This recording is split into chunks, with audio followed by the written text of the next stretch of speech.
Depuis plusieurs semaines, depuis l'année dernière d'ailleurs, nous parlons de marcher avec Dieu, vivre avec Dieu. Et notre Père, dans la révélation, a compris quelque chose, c'est que personne ne peut marcher, vivre avec Dieu sans crier à Dieu pour avoir la capacité de le faire. Dieu est esprit. Ceux qui l'adorent doivent l'adorer en esprit et en vérité. Dieu est esprit. Ceux qui marchent avec Dieu doivent marcher en esprit. Voilà pourquoi il te dit marcher par l'esprit. C'est ce que Dieu demande. Il dit on est en Christ. On ne doit pas s'arrêter là à Colossiens 2, versets 6 à 7.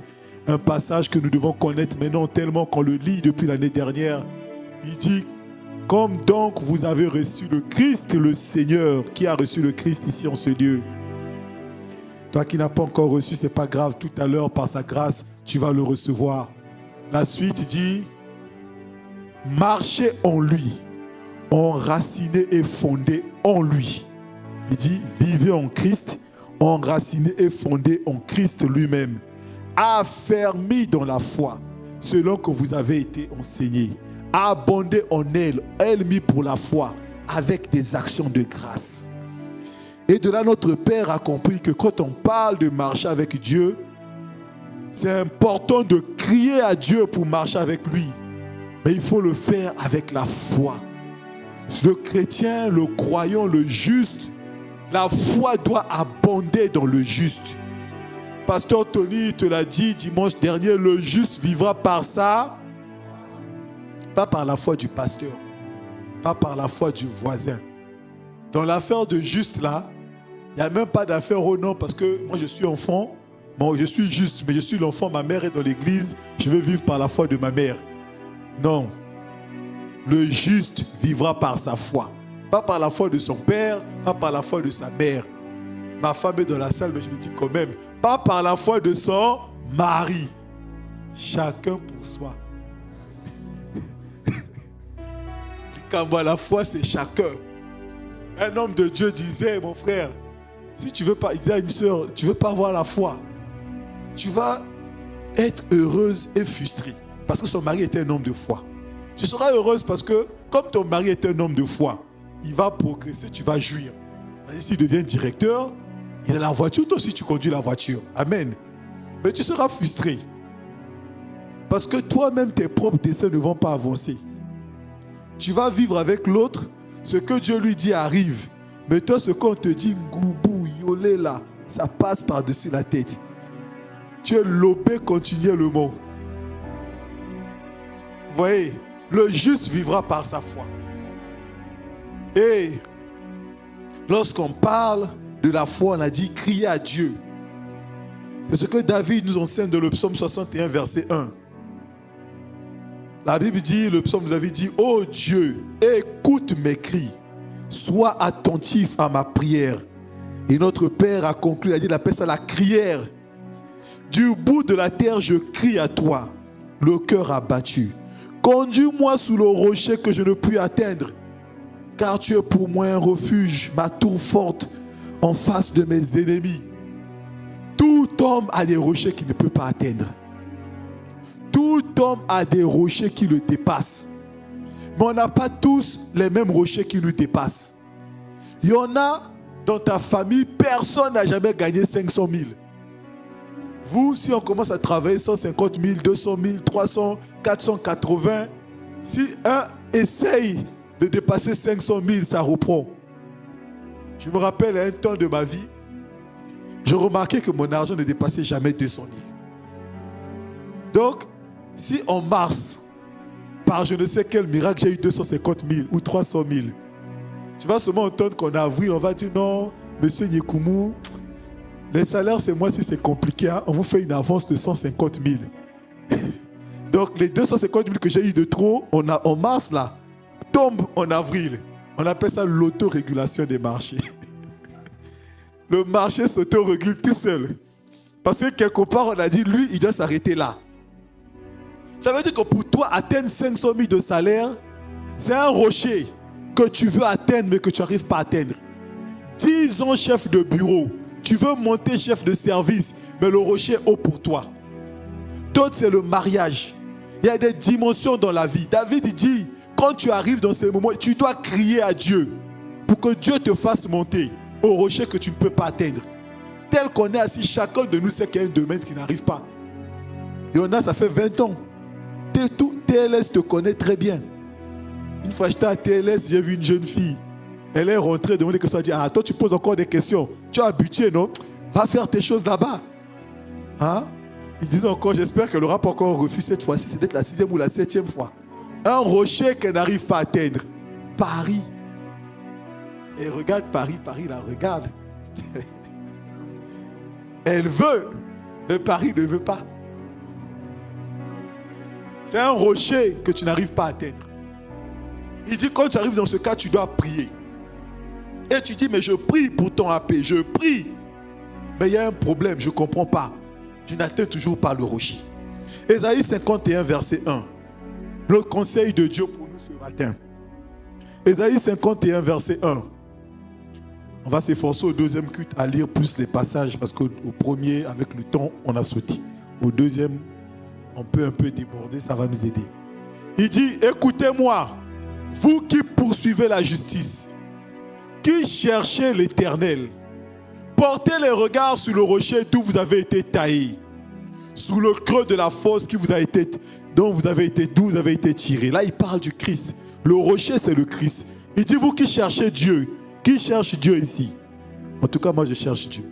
Je ne suis pas satisfait de où je suis, je cherche Dieu. Il dit, portez les regards sur le rocher, sur Christ. Mais il ne s'arrête pas là, la suite. La suite. Portez les regards sur Abraham, votre père, et sur Sarah qui vous a enfanté. Car lui seul, je l'ai appelé, je l'ai béni et je l'ai multiplié. Dieu dit à quiconque le cherche, quiconque veut le voir se manifester dans sa vie, doit observer la vie d'Abraham. Abraham est le modèle de ce que Dieu peut faire dans une vie.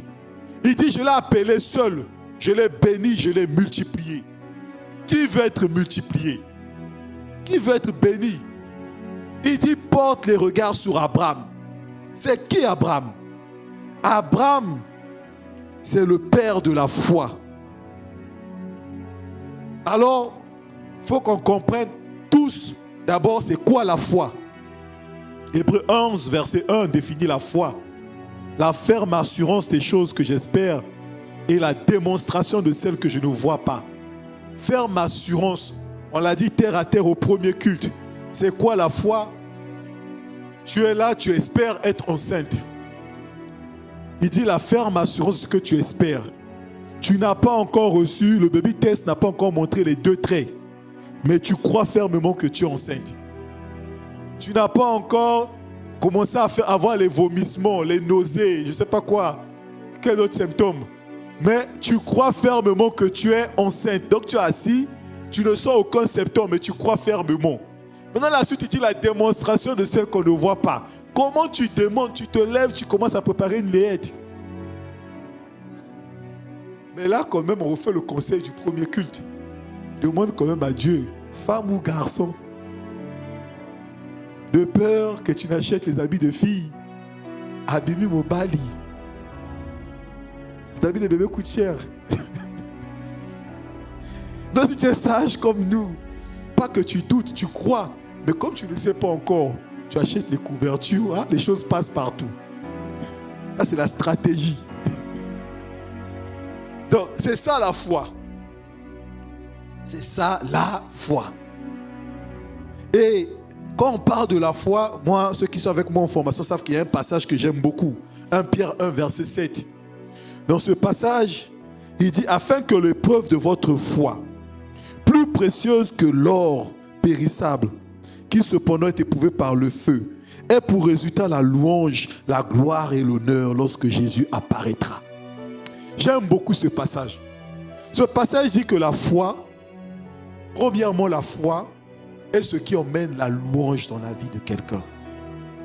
Quand on parle de la louange, on ne parle pas de chanter pour Dieu, non. On parle des gens qui louent ta vie. Parce que quand ta foi va se manifester, ta vie devient un sujet de louange. Ta vie devient un exemple. Tes petites soeurs disent, Zambé, fais-moi comme tu as fait pour un tel. Le même genre de mariage, le même genre de mari. Tu vois, ta vie devient un sujet de gloire. On voit la marque de la gloire sur toi et d'honneur. Mon père, l'apôtre aime dire, Dieu honore deux choses, la semence et la foi. Tu ne peux pas avoir la foi et vivre déshonoré toute ta vie, non. Ça peut arriver un moment, mais la foi finit dans l'honneur. Et la deuxième chose que révèle ce passage, le passage compare la foi à l'or. Or, l'or, c'est une monnaie de change. C'est une monnaie de transaction. L'or, c'est même la monnaie la plus sûre. Quand tout va mal, on se réfugie dans l'or, pas dans le dollar. Le dollar peut vaciller, le livre sterling, mais l'or, c'est sûr. Donc, il te dit que la foi est plus précieuse que l'or. Il dit plus précieux que l'or. Or, l'or, c'est la monnaie la plus sûre. Regardez ce que dit Salomon. Salomon dit dans Ecclésiaste 10, verset 19, « En fait de repas pour se divertir, le vin rend la vie joyeuse. L'argent répond à tout. » Ça, c'est Salomon qui dit. Donc, il dit l'argent, l'or répond à tout. Mon frère, même si tu es très spirituel, ce n'est pas le parlant long qui a acheté l'habit que tu as porté. Est-ce que c'est faux? Ce n'est pas les visions, les prophéties, les tekit, les kena prophéties. Non, c'est l'argent, bossolo, le pengue, le cash. L'argent répond à tout. J'ai dit au premier culte, quelqu'un a dit l'argent ne fait pas le bonheur. On lui a posé la question, tu parles de quel argent? 100 francs, 200 000 francs ou bien? Un autre a dit, oh non, le salaire ne rend pas riche. Alors, tu parles de quel salaire? Ton salaire ou le salaire de Mbappé? Le salaire de Mbappé, c'est 69 millions d'euros, mon frère. Des milliards. Donc l'argent répond à tout. Même Dieu a reconnu ça. Ne sois pas plus sage que Dieu. Dieu reconnaît que l'argent répond à tout. Mais Pierre dit que la foi est plus précieuse que l'or et l'argent. Pourquoi? Marc 9, verset 23. Jésus lui dit, si tu peux, tout est possible à celui qui croit. Pourquoi la foi est plus précieuse que l'or? L'argent n'achète que les choses matérielles. La preuve, il y en a des filles à qui tu as donné l'argent mais t'ont jamais aimé. Comme on dit à Talas, appelé au Mosaka. Mais tu as pas dit,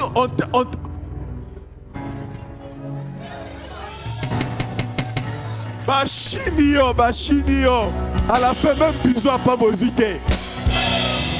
Avec tout ton argent.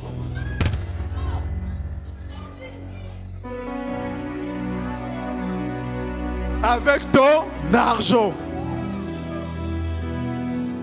Il ne faut même pas prendre les exemples dramatiques. Vous savez qu'il y a des gens qui meurent avec l'argent. Mais la foi te fait rentrer dans l'univers du tout est possible. Mais du tout est possible. La foi fait disparaître le nodule dans le corps. La foi prend quelqu'un de la poussière, l'emmène très haut. La foi opère dans le spirituel, opère dans le physique. Tout ce que tu veux, tout ce que le monde spirituel attend, c'est ta foi. Ta foi pour posséder la chose. Chercher l'argent, c'est bien. Cherche aussi la foi. Si tu as les deux, c'est nettement mieux. Mais oui, si tu as les deux, c'est mieux. Frère, pourquoi tu vas prier? Il y a des choses pour lesquelles on ne prie pas. Il y a des gens, toi et moi, si on veut voyager, on prie, Seigneur. Il y en a, il veut voyager, il appelle Air France. Il dit, il n'y a pas de place disponible en business. Hein? Il ne prie pas.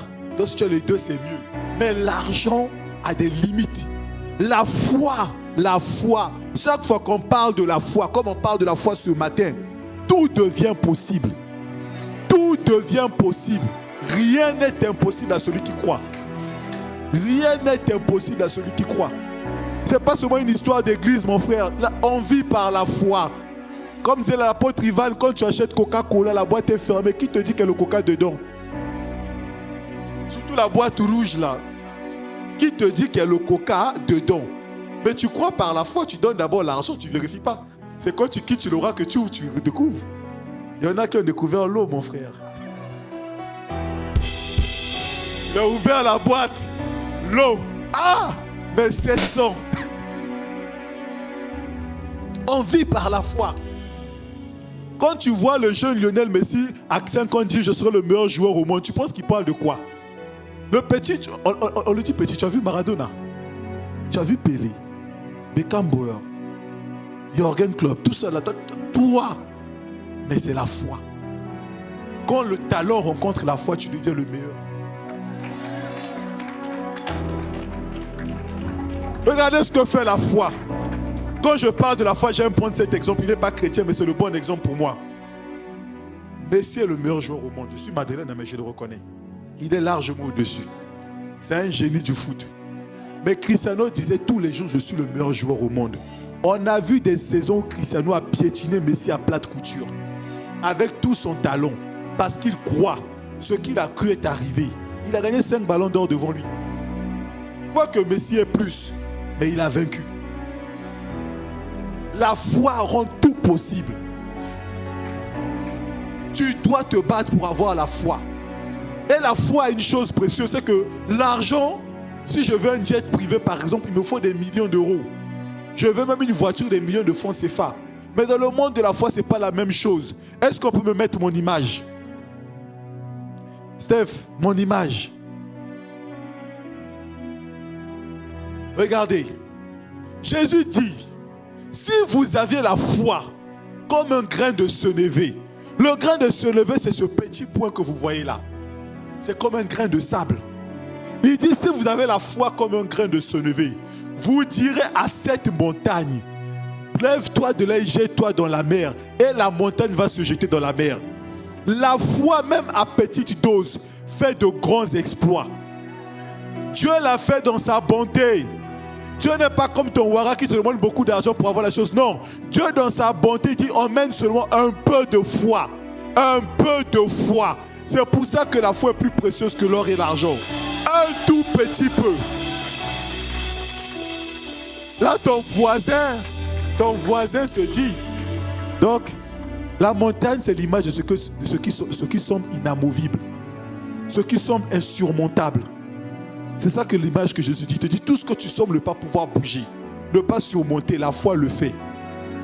Donc, si le travail te semble surmontable, le problème, ce n'est pas le travail. Le problème, c'est la foi. Le problème, ce n'est pas le mariage. Le problème, c'est la foi.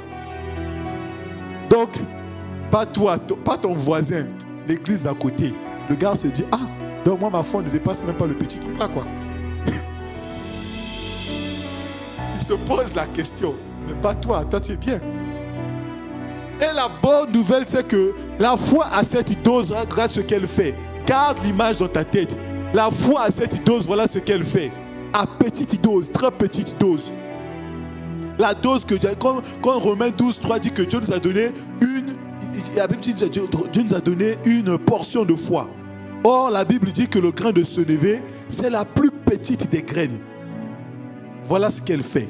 Mais 2 Thessaloniciens 3 dit une chose, verset 1. 2 Thessaloniciens 1:3 dit que la foi fait des progrès. Donc la foi peut grandir. Ce n'est pas l'objet de notre truc, mais on va un peu parler de la foi qui est grande. La foi qui est grande, c'est une foi merveilleuse. La foi qui est grande, elle a une caractéristique. On va prendre 2 exemples et tu vas voir. Matthieu 15, versets 21 à 28. Je vais lire rapidement. La Bible dit, Jésus étant parti se retira dans le territoire de Tyr et de Sidon. Et voici une femme cananéenne qui venait de ces contrées lui cria, aie pitié de moi, Seigneur, fils de David. Ma fille est cruellement tourmentée par le démon. Il ne lui répondit pas un mot. Et ses disciples s'approchèrent et lui dirent avec instance, renvoie-la car elle crie derrière nous.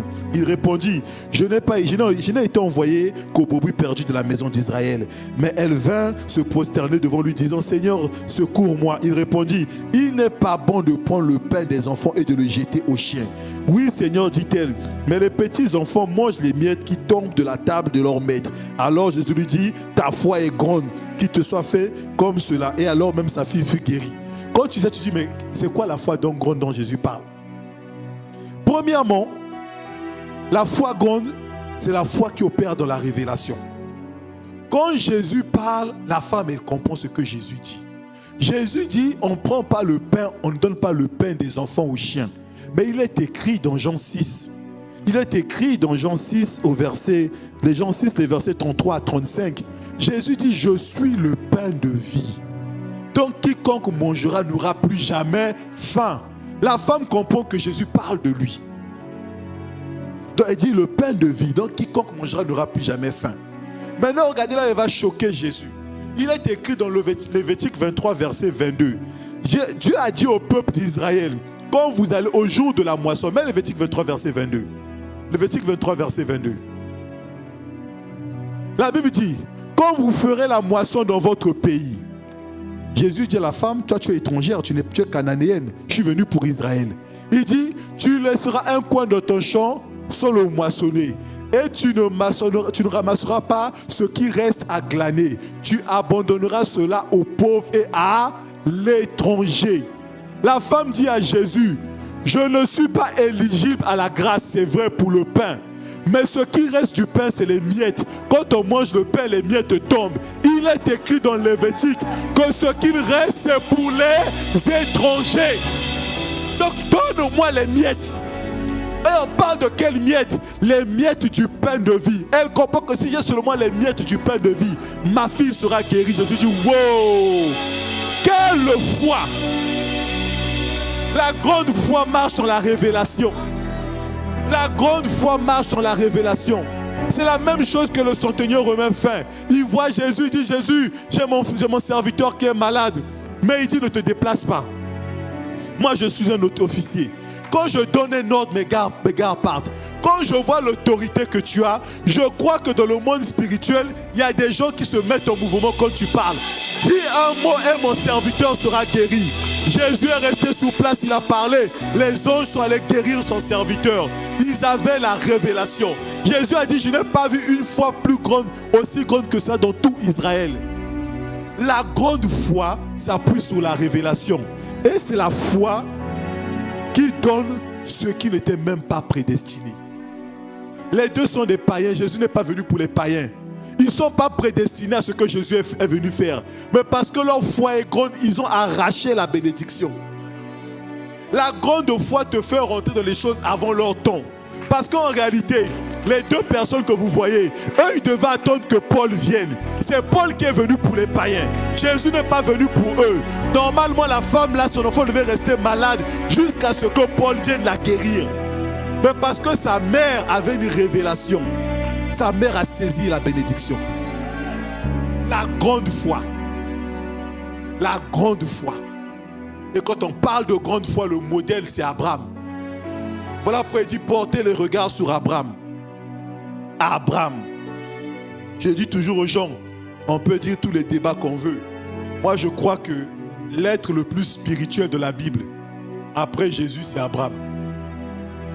D'Abraham est né 3 religions, mon frère. Le christianisme, l'islam, le judaïsme. Abraham. D'Abraham est né des multitudes de peuples. Tous les Arabes, les Saoudiens sont les fils d'Ismaël, c'est la postérité d'Abraham. Les Juifs qui commandent le monde, c'est la postérité d'Abraham. Un homme chargé de grâce et de bénédiction. La Bible dit qu'il y a une reine qui a rencontré Salomon qu'on appelle la reine de Saba. Mais Seba font partie des descendants de Ketura. Abraham, c'est un costaud, c'est un géant. Dieu dit, portez le regard sur lui. Abraham, Dieu dit d'Abraham, quand il parle d'Abraham, il dit Abraham est la référence. La référence dans la grande foi. Regardez. La Bible dit d'Abraham que Romains 4, verset 9. Abraham a cru à ce que Dieu lui a dit. Il dit, ce bonheur n'est-il que pour les circonscrits? Il est également pour les incirconscrits. Nous disons que la foi fut imputée par justice à Abraham. Abraham se voit imputer la foi par justice. Mais quand tu lis ce passage, tu ne comprends pas une chose. C'est que normalement, personne à l'époque d'Abraham ne peut être justifié par la foi. Vous savez pourquoi? Vous savez pourquoi? On va dans... Laissez-moi retrouver ma bonne référence. On va dans Galates 3. Non, on va dans Romains 4, verset 5. Là, on a quel verset 9? Viens au verset 5. Viens au verset 5. Viens au verset 5. La Bible dit, il dit, et à celui qui ne fait point d'œuvre, mais qui croit en celui qui justifie l'impie, sa foi lui est imputée en justice. Et dit que celui qui est justifié, celui à qui la foi est imputée par justice, c'est celui qui croit en Jésus, celui qui justifie l'impie. Question, est-ce que Jésus est né à l'époque d'Abraham? Abraham arrive des milliers d'années avant Jésus. Mais dans Genèse 18, le verset 19, il y a une scène. Dieu parle à Abraham. Tu peux afficher Genèse 18, verset 19. Dieu dit à Abraham, Abraham, je ne te cacherai rien. Il dit, j'ai choisi Abraham afin qu'il ordonne à ses enfants et à sa maison après lui de garder la voie de l'Éternel en pratiquant la droiture et la justice. C'est ainsi et qu'ainsi l'Éternel accomplisse en faveur d'Abraham les promesses qui ont été faites. Il dit à Abraham, toi tu vas garder la promesse, toi et tes enfants, et je vais accomplir ce qui a été dit. Mais lorsque Dieu dit ça à Abraham, Paul te révèle que Abraham a eu la révélation de tout ce que Dieu a dit. Galates 3, versets 13 à 14. Galates 3 dit, Christ est fait malédiction afin que nous soyons bénédiction. Et la suite dit, Christ nous a racheté la malédiction de la loi, étant devenu malédiction pour soyons bénédiction. La suite dit, afin que la bénédiction d'Abraham pour les païens son accomplissement. Vous voyez, il dit, donc Abraham comprend, Dieu dit qu'un temps il y aura l'accomplissement. Il ne parle pas du Messie, mais Abraham reçoit la révélation de Christ. Et Romains 4, verset 7 dit, Abraham a cru en celui qui ressuscite, au Dieu qui ressuscite les morts et qui appelle à l'existence ce qui n'existe pas. Donc Dieu a juste dit une phrase à Abraham. Abraham s'est levé dans l'esprit. Il a eu toute la révélation du Messie. Or, Romains 10, verset 10, c'est lorsqu'on croit que Jésus-Christ est mort et qu'il est ressuscité qu'on reçoit la vie. En croyant du cœur, on est justifié. Avant qu'il y ait la justification, Abraham, depuis Genèse 18, a compris, il était justifié. Il a cru. Il a cru. Abraham. Voilà pourquoi Dieu dit, le modèle c'est Abraham. Suivez Abraham. Dieu a tellement rendu témoignage d'Abraham. Jacques 2, verset 23, il dit, Abraham c'est mon ami. Dieu l'appelle mon ami. Imagine, tu es l'ami de Dieu. Seigneur, appelle-moi ton ami, go. D'ailleurs, tu vas comprendre. Je vais te demander tout le pétrole du Koweït.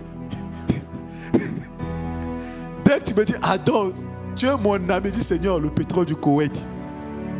Et tous les métaux précieux de la RDC. Dieu, le mot, il va dire, Boluka Baninga. Il dit, Abraham, c'est son ami. Il dit dans Isaïe 41, verset 8, il appelle Abraham, il dit, Abraham, je l'ai aimé. Il dit à Isaïe, j'ai aimé Abraham. Il dit la même chose dans 2 Chroniques 20, verset 7. Il dit, Abraham, je l'ai aimé. Dieu a aimé Abraham. Comment tu dis à quelqu'un une phrase? Le gars, il rentre dans la révélation. Il comprend que ce que tu dis, ça veut dire que j'aurai un de son nom qui viendra, qui va mourir à la croix pour nos péchés. Et par lui, on sera justifié. Il comprend. Il ne s'arrête pas seulement à comprendre. Il croit en ce qu'il a compris et il reçoit la justification. Waouh! Il comprend. Et puis il met sa foi dans ce qu'il a compris. Il ne sait pas c'est en quel temps, mais il met sa foi. Abraham, c'est le père de la foi. Quand on parle d'Abraham, Acte 7 raconte son histoire 2 à 5. On va rentrer dans quelques points. La Bible dit, Étienne répondit, homme frère, écoutez, le Dieu de gloire apparut à Abraham, à notre père Abraham lorsqu'il était en Mésopotamie et qui s'établit à Charan. Il lui dit, quitte ton pays, ta famille et va dans le pays que je te montrerai. Il sortit du pays des Chaldéens, il s'établit à Charan. De là, après la mort de son père, Dieu le fit passer dans le pays que vous habitez aujourd'hui. Il lui donna aucune propriété dans ce pays, même pas de quoi poser un pied, mais il promit de le donner en possession à sa postérité, quoiqu'il n'eût point d'enfant. Quand tu lis l'histoire, ça a l'air facile. Dieu apparaît à Abraham.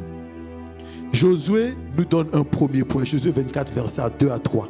Josué dit, ainsi parle l'Éternel, le Dieu d'Israël, votre père, Téra, père d'Abraham et père de Nachor, habitait anciennement de l'autre côté du fleuve. Il servait d'autres dieux. Et je pris Abraham, votre père, de l'autre côté du fleuve, et je lui fis parcourir tout ce pays de Canaan, je le multipliai, etc. Il dit, Abraham servait d'autres dieux. Donc voilà Abraham avec ses dieux. Et un matin, un esprit lui apparaît. L'esprit lui dit, Abraham, Abraham, je suis le Dieu de gloire. Quitte la maison de ton père, ta famille, ton pays, va vers le pays que je te montrerai. Abraham ne dit pas, tu sors d'où toi cet esprit? Baal ne m'a jamais demandé ça. Astarté aussi ne m'a pas demandé ça. Toi seulement comme ça, tu viens d'arriver. Tu me dis de tout quitter pour te suivre. Est-ce que tu es normal? Moi, j'aurais dit ça à Dieu. Kakaboué. En gros, ce que je parle aux sœurs, les sœurs vont comprendre. C'est comme si un inconnu sort de je ne sais où. Il te dit, ma sœur, quitte la maison de ton père et de ta mère. On se croise à 9h17, 9h18. Quitte la maison de ton père et de ta mère, viens, je te prends pour femme. Qui va dire Dieu? C'est la même chose. Abraham s'est levé, il est parti. Donc, je suppose que les habitants de l'époque ont dit, mais qu'est-ce qui arrive au père Abraham? On lui dit, il a découvert le Dieu de gloire. Les gens disent, père Abraham, l'homme du Dieu de gloire. Donc, ton Dieu de gloire là t'a dit de quitter le pays seulement comme ça quoi. Et toi aussi tu as cru. Là, Abraham est en train de partir. Les enfants sont en train de le suivre. Père Abraham, l'homme du Dieu de gloire. Père Abraham. Oh, ils avaient un peu l'esprit qui noie les petits. Père Abraham, non, le Dieu de gloire m'est apparu. Le Dieu de quoi? Là, son père lui pose la question. Non, si ton Dieu c'est le Dieu de gloire, notre Dieu à nous c'est le Dieu de quoi? Abraham dit, je ne sais pas. Mais il m'est seulement apparu. Donc c'est ton Dieu de gloire qui t'a dit de tout laisser. Oh, il m'a dit de tout laisser. Mais voilà, je m'en vais. Ils ont dit, Zambé. Ils ont dit, Baal, donne à Abraham un enfant. Tout ça, c'est parce qu'il cherche l'enfant. Il commence à suivre des dieux inconnus. Il a inventé son propre Dieu. Dit Nico, le peuple est choqué, Dieu aussi est choqué. Parce que Dieu est habitué aux contestataires. Dieu il n'a pas apparu qu'à Abraham. Quand vous lisez la Bible, si vous lisez par exemple, on ne va pas lire, c'est trop long. Exode 3, versets 1 à 4. Dieu apparaît à Moïse. Moïse vient longtemps après Abraham. On raconte à Moïse les exploits de leur Dieu. Donc Abraham c'est un Dieu inconnu, mais Moïse c'est un Dieu qu'il connaît. Donc Moïse se balade avec son troupeau. Il voit un rocher qui brûle mais qui ne se consume pas. Je t'explique.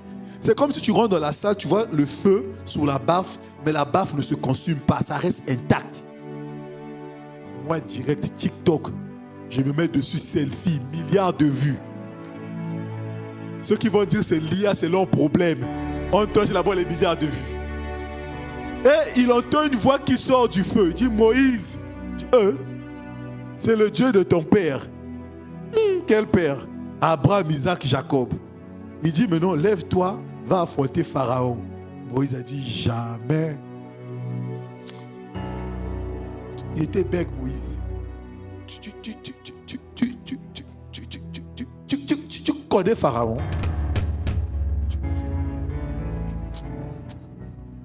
Dieu le regarde. Moïse cherche les mots. Encore les becs, quand ils sont énervés, ils deviennent encore plus becs.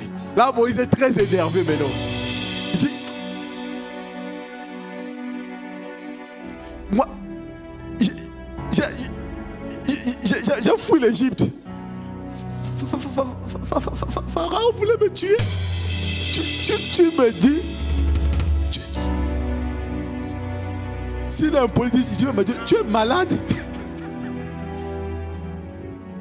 Dieu dit, mais Moïse, c'est moi le Dieu de ton père. Bon, je te donne un signe. Mets ta main dans la poche.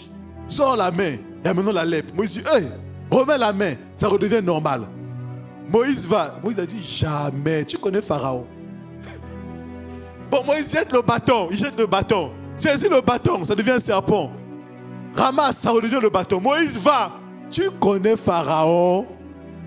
Dieu a dit, mais moi, dans ça, dit, moi, nous. Dieu est habitué aux contestataires. Gédéon, Dieu l'apparaît. Gédéon qui dit, Gédéon lui-même, il dit, si le Dieu de nos pères était là, on n'allait pas souffrir avec les Madianites. Et puis, bim, le Dieu de son père apparaît. Gédéon, va avec la force que tu as. Gédéon a dit, tu t'es trompé. moi Gédéon, je suis le plus petit de ma famille. Ma famille, c'est la plus petite famille de Talangaï. Talangaï, c'est le plus petit quartier du pays. Dieu a dit, je sais, vas-y avec la force que tu as. C'est moi le Dieu de tes pères dont tu parlais, là, dit, jamais de la vie. Tu me tuer ou quoi? Tu connais les Madianites? Quand ils viennent, ils brûlent tous nos champs. Et mon père vient de faire un nouveau champ derrière qu'ils n'ont pas encore découvert. Sans effet. Même Zacharie, le père de Jean-Baptiste, là, a dit, Zacharie vient après tout ça. Donc, Dieu a déjà fait des exploits. On écrit tout l'Ancien Testament. Zacharie, en train de servir, il sert Dieu. Il met l'onction. Tout ça là à l'autel. L'ange l'apparaît, dit Zacharie. Zacharie prêche, hein? Dieu a donné un enfant à Sarah alors qu'elle était vieille. Le peuple dit Amen. Dieu. Et Dieu lui apparaît. Zacharie, oui mon Dieu. Et puis là, j'apparais physiquement à Zacharie. Ta femme, Élisabeth, sera enceinte. Zacharie a dit Big Bab Jogo. Ça c'est quoi? Elle est vieille. Il dit, mais c'est le Dieu de Sarah que tu prêches là. Zambiko, pourquoi tu fais ça? Pourquoi tu... L'ange a dit, tu seras muet. Vous voyez? Tout le monde, quand Dieu l'apparaît, il boude. Toi, tu trouves ça facile? Suivre un Dieu inconnu que tu ne connais pas. Eux, c'est un Dieu qu'ils connaissaient, ils ont eu du mal à suivre. Abraham a suivi un Dieu inconnu. Dieu dit, wow, ce gars-ci, c'est terrible. Deuxièmement, quand tu lis l'histoire d'Abraham, un fait que tu ne vois pas. Genèse 12, verset 4, il dit Abraham avait 75 ans quand il a commencé à suivre Dieu. Donc, il est vers la fin de sa vie. Le pauvre, il a déjà travaillé, il a eu sa petite maison, tout ça là. Maintenant, voilà un Dieu qui le dit, laisse ta maison, laisse tout ça là, va me suivre dans les tentes, dans les déserts. Papa qui a 75 ans, laisse sa maison pour aller en aventure. Sauf si tu es Indiana Jones. Vous connaissez Indiana Jones? Bon, certains connaissent. Lui, c'est un aventurier. Il n'y a que lui qui peut faire ça.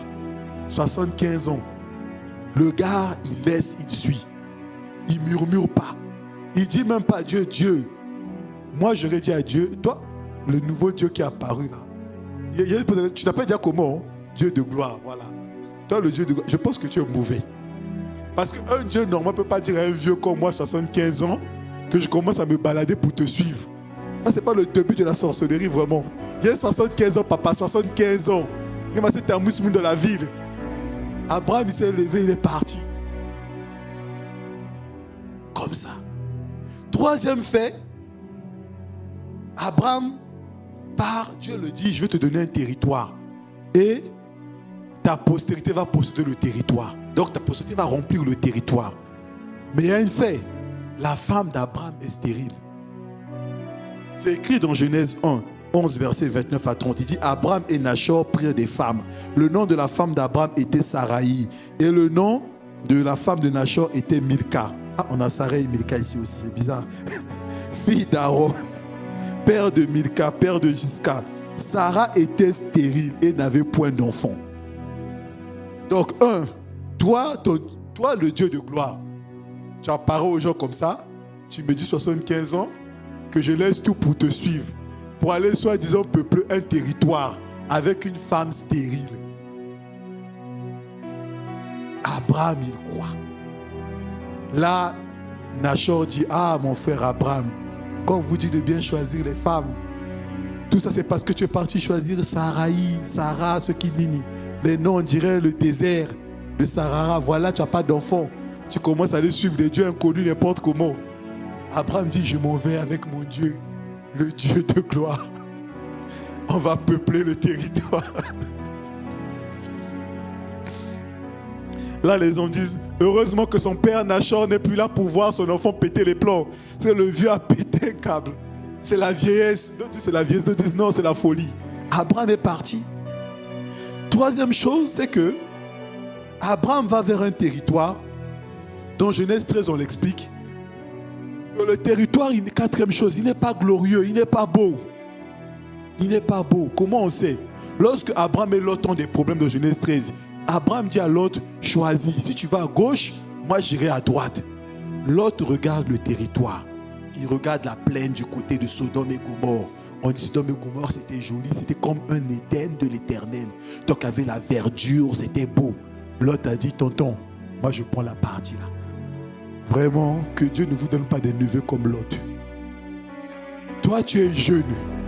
Tu vas avec ton oncle qui est vieux. Il y a 2 terres à choisir. Toi qui es jeune, tu as la force. Tu prends la terre la plus fertile. Tu laisses à ton oncle qui n'a plus de force la terre qui est dure. Oh! J'espère qu'il n'y a pas de jeunes comme ça parmi nous. Lot a pris la terre la plus facile. Il a dit, Père Abraham, va te démerder là-bas avec le désert. Abraham, et puis Dieu le dit, Abraham, lève la tête. Tout ce que tu vois, tout le désert, la terre dure que tu vois, c'est ce que je te donne en possession. Je pense que si c'était moi, après avoir accepté tout ça, et que je vois que c'est ça la terre, maintenant autant qu'à part Jacob, quelqu'un d'autre s'est battu avec Dieu, c'est moi. On allait se battre. Donc tout ça pour une terre vide. C'est comme si on te dit, tu es là, allez, tonton béni, tu as trop d'onction, le pasteur aussi a trop d'onction.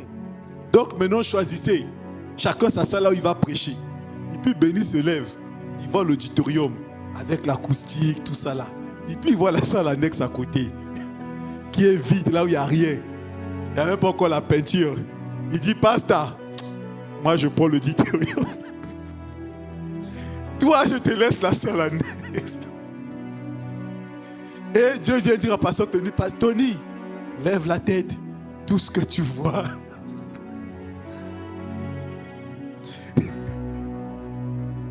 Je te le donne en possession. Donc, je pense que Dieu testait Abraham. Il voit qu'Abraham ne s'énerve toujours pas. Il dit, oh, allez. La suite, il dit, seulement dans le même Genèse 13, qu'il y a eu une crise dans le fameux pays en question. Bon, le pays déjà n'est pas bon. La terre aride. On dit maintenant qu'il y a la crise. Donc, il n'y a pas de pluie, il n'y a plus rien.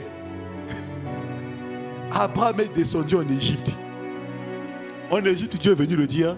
Vous connaissez l'histoire, on a voulu prendre sa femme et tout ça là. Et puis Dieu a dit, laissez sa femme. Et puis Dieu l'a dit, Abraham, ta place n'est pas en Égypte. Repars sous ton territoire. Abraham s'est levé. Le voilà reparti sous le territoire. On en rigole. Mais il a dit, mettez-vous dans le contexte. C'est difficile. Abraham ne boude toujours pas. Il ne murmure pas. Il ne critique pas. Abraham ne fait qu'obéir. Donc tu te dis même que je suis maintenant en Égypte. Ici au moins c'est bien. Les Israélites ont dit, en Égypte il y a les concombres. Il y a le concombre mon frère. Tu peux faire la salade. Là-bas, qu'est-ce qu'on mangeait? Hein? Les cactus et les scorpions. Hein? Tu dois même éviter le venin dans la nourriture, on ne sait jamais. Il dit, maintenant je suis en Égypte. C'est bien en Égypte. Ici il y a le concombre. Tu as dit, repars. C'est comme si on t'affectait à ICC Oyo. Et puis on te dit, maintenant reviens à Brazzaville, au palais de gloire. Tu es nommé AP, chef de je ne sais pas quel département. 2 mois plus tard, on te dit, non, tu repars à Mako. On te dit, maintenant repars à ICC Makwa.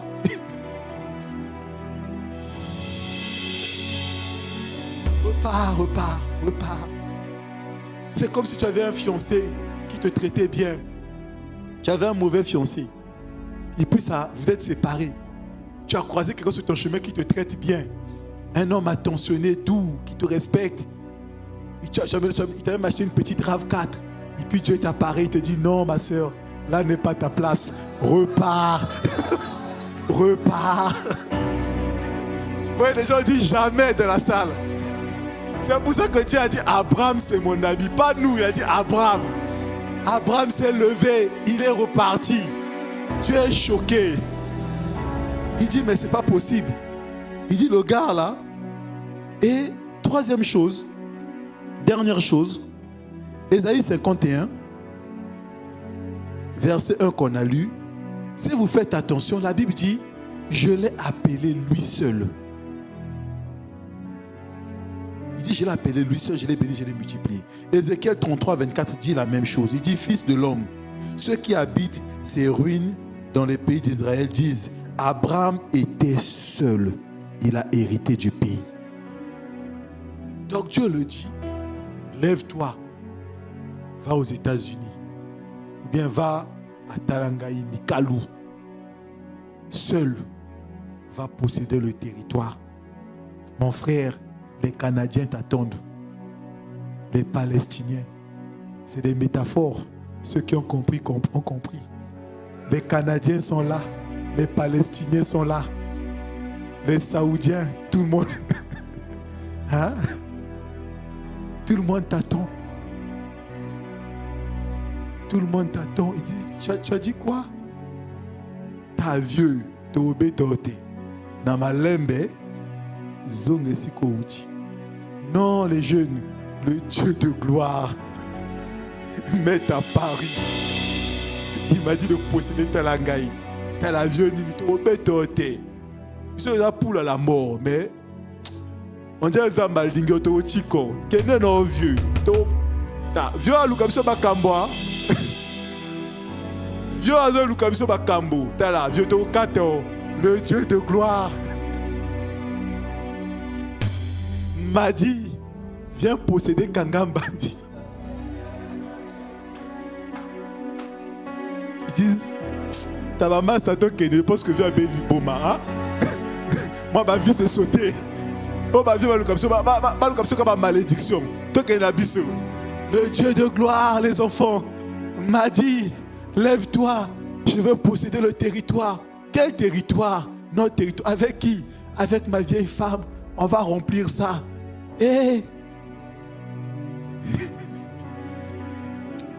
les petits ont dit, vraiment, donc toi, tu t'es levé. Tu as suivi un Dieu inconnu. Dans un territoire inconnu. Tu as laissé les dieux de tes pères. Qui avaient peut-être fait quelques preuves. Tu les suis dans un territoire inconnu. Un Dieu inconnu dans un territoire inconnu. Vers et qui n'est pas aussi glorieux. C'est pas comme si tu allais tu allais en France. L'apôtre prêchait ça dimanche, il disait, c'est pas comme si tu as dit de quitter le Congo pour aller au Canada. Non, on t'a dit de quitter le Canada pour venir au Congo. Je connais des gens qui voyagent beaucoup, ils me disent souvent, une des choses qui énerve au pays, quand tu voyages, comme par hasard, c'est souvent le jour où tu rentres au pays, tu atterris la nuit, tu poses les pieds, poup, coupure de courant. Tu dis, Seigneur, parce que ma femme est au pays, sinon je suis reparti dans le même vol. Il dit, dans un pays qui est flou, Abraham il se lève. Il y a la crise aussi dans le pays en question. Il dit en plus pour aller hériter seul un pays avec une femme stérile. Dieu a dit, toi tu as cru en ça sans bouder. Abraham dit oui. Parce que j'ai remarqué que toi, tu es différent, toi le Dieu de gloire. Je ne sais pas pourquoi. Je n'ai encore, parce que la foi c'est croire sans avoir vu. Je n'ai encore rien vu. Mais tu es différent. Dieu a dit, Abraham sera mon ami. Abraham sera un modèle. Quand Dieu fait l'éloge d'Abraham, nous on lit, on ne fait pas attention. Mais Abraham c'est un costaud. Tous les autres ont commencé à croire parce qu'ils ont vu ce qu'Abraham a fait. Isaac a cru à ce que Dieu a fait avec Abraham. Jacob a ce que Dieu a fait avec Abraham et Isaac. Israël a cru ce que Dieu a fait avec Abraham, Isaac et Jacob. Abraham, il n'avait pas de référent. Il n'avait personne. Personne avant lui n'a parlé du Dieu de gloire. Enoch qui a marché avec Dieu est pour lui parti. Il a disparu. Je pense que Dieu a fait ça exprès pour Abraham. Il a dit, Abraham, je vais le rencontrer. Enoch part d'abord. Donc, il n'y a personne pour lui dire qu'est-ce que ce Dieu l'a fait. Avant lui, il n'y avait que Noé qui est mort il y a longtemps. Après, il y a eu Enoch. Enoch a disparu. Abraham a cru. Abraham a pris sa femme et ses enfants. Ils l'ont emmené. C'est un signe de sa foi. La preuve, c'est que nous, quand on va en aventure, on dit toujours, chérie, bon, reste à bord. Je vais tâter le terrain. Si c'est bon, tu viens. Abraham a dit, chérie, on s'en va. Allons dans la souffrance. La souffrance glorieuse. De la gloire glorieuse. Et sa chérie aussi a dit, chérie, je t'aime, allons-y. C'est pas ta voisine. Elle aurait dit, jamais de la vie. Va d'abord. Sœur, ton mari est appelé à ICC Kakamweka. Chérie, va d'abord. Si le courant vient à Kakamweka, tu m'appelles.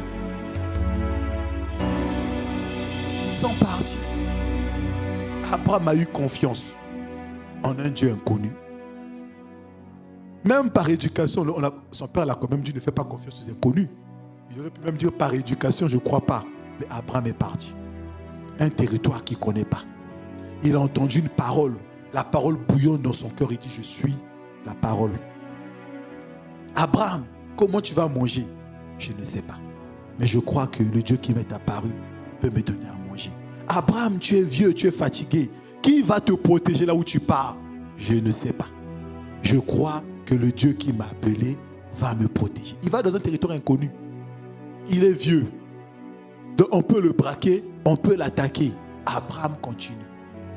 Vous voyez, on a parlé de la grande foi qui vient dans la révélation. Mais pourquoi la plupart du temps on n'a pas la grande foi? La révélation vient des choses dont on a souffert avec Dieu.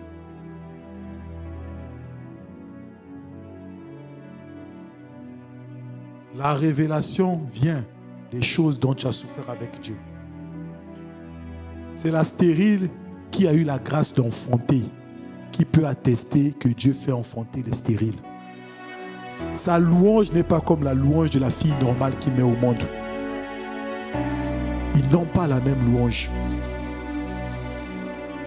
Elle a vécu quelque chose avec Dieu. C'est le cœur brisé qui atteste que Dieu console. C'est le pauvre qui devient riche, qui croit que Dieu prend dans la poussière, il fait asseoir parmi les grands. C'est l'orphelin qui n'a pas de parents, qui finit les études sans comprendre comment il a fini, qui croit que Dieu pourvoit. Son Dieu pourvoit, ce n'est pas comme le pouvoir du fils du ministre qui est assis chez lui à la maison. Il mange le saucisson, tout ça là. Comme a dit un de leurs prophètes, Namili-Kina saucisson. Ce n'est pas la même chose. Notre foi, notre révélation de Dieu dépend de ce qu'on vit avec Dieu. Abraham est allé vers l'inconnu. Il ne savait pas qu'Abraham devenait une grande référence. Il ne savait pas qu'un jour, il y a des musulmans qui allaient l'appeler père, des chrétiens allaient l'appeler père, des juifs allaient l'appeler père. Il ne savait pas. Il ne savait pas que de lui pouvaient sortir des multitudes. Vous voyez? Abraham est parti. Il a fait confiance. Plus tu marches avec quelqu'un, plus tu le vois à l'œuvre, plus sa confiance grandit. Ta confiance en lui grandit. Si tu marches avec moi, qu'on commence à marcher, je te dis, suis-moi mon gars, tu ne seras pas pauvre. On arrive en route, je donne 1 million. On avance, je donne un travail. On avance, je donne un business. Ta confiance en moi va grandir. Mais avant, il faut d'abord me suivre. C'est chemin faisant qu'on apprend. Tu te maries, la confiance que j'ai, la confiance que j'ai en ma femme n'est pas la même que j'avais au début. Au début, j'ai une confiance vraiment de la foi. C'est vraiment la foi, je marche par la foi. Mais après, ma confiance vient du fait que j'ai vu ce qu'elle peut faire. Je sais que ça, elle sait faire, ça, elle ne sait pas faire. J'ai confiance. Certaines choses, tu me dis, non, attends, telle chose, ta femme va faire. Je dors, je dis, non, t'inquiète, elle va gérer. Il n'y a pas de souci. Parce que je sais. Abraham a bâti une relation avec Dieu. Mais ça passe par quoi? Ça passe par suivre Dieu. Ça passe par accepter quelquefois que ta réputation soit ternie. Parce que Abraham devait faire l'objet des railleries. Car tu as inventé un Dieu. Il est apparu, puis il est apparu sur moi, toi tout seul, comment ça? Pas nous tous on le connaît. Astarté, tu le connais. Ton Dieu de gloire, soit ton Dieu de gloire. Il n'y a que toi qui le connais. Il est apparu seulement comme ça. Abraham est parti. Il a mis une foi inconditionnelle dans ce Dieu-là. C'est une introduction. Le pasteur viendra développer. Il a soumis sa volonté à Dieu. Il a marché avec ce Dieu-là. On va se tenir debout, on va prier.